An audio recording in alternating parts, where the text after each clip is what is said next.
persoalan yang pertama, developer pada umumnya menjual kawasan. Developer tuh kadang-kadang berpikir pintas ya, karena dia sudah beli tanah, dia menjual view untuk katakanlah keunggulan dari lokasinya.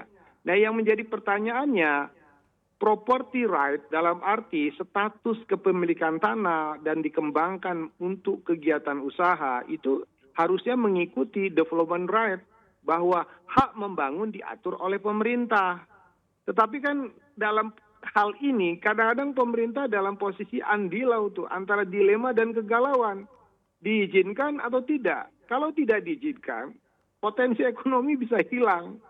Kalau tidak diizinkan akan hilang. Kalau diizinkan, bagaimana pencegahannya? Jadi kalau menurut saya harus ada upaya mengikuti semacam zonasi, peraturan zonasi dengan ketentuan 3 namanya.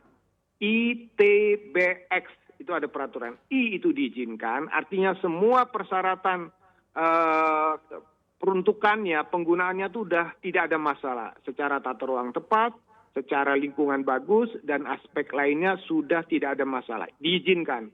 T itu terbatas. Terbatas itu artinya harus ada pembatasannya bahwa jenis apa yang boleh, jenis apa yang tidak boleh. Kemudian B itu bersyarat. Nah, bersyarat itu harus diperkirakan. Kalau di sini sudah terlalu banyak misalnya apartemen, jangan semua dikasih izin. Harus ada pengendalian. Kalau misalnya pun mau dibangun, kasih persyaratan yang ketat. Misalnya contoh, boleh dibangun tapi 100% airnya dari PDAM. Boleh dibangun harus sudah masuk jaringan perpipaan. Nah, pertanyaannya, bagaimana pola jaminan ini bisa dijalankan oleh perusahaan air minum? Dan yang kedua, bagaimana investasi untuk membangun jaringan perpipaan sampai ke sana? Apakah ditanggung oleh si pengembang, apakah ditanggung oleh perusahaan air, atau dibantu oleh Pemprov DKI? Karena untuk mensuplai air ke lokasi-lokasi yang seperti itu kan butuh investasi. Dan yang paling parah, mengapa di Jakarta warganya sampai sekarang itu tidak mendapatkan akses air minum adalah pembangunan jaringannya terkendala oleh apa? Oleh kepadatan bangunan, masalah pertanahan, dan persoalan masalah jaringan. Dan mohon maaf sekali lagi, di Jakarta ini bukan hanya pengambilan air tanah yang bermasalah, pencurian air pam pun tinggi begitu, khususnya di wilayah Jakarta Utara. Ini masalah. Jadi catatan kita ada potensi kebocoran air pam yang sangat tinggi di Jakarta.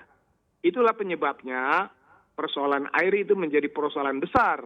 Kalau suplainya bagus itu tidak masalah, tetapi ketika suplainya tidak maksimal sementara demand kebutuhan tinggi, mungkin potensi pencurian air di kawasan-kawasan yang air tanahnya buruk, seperti ada intrusi air laut, air tanahnya sudah tercemar oleh limbah dan bakteri manusia.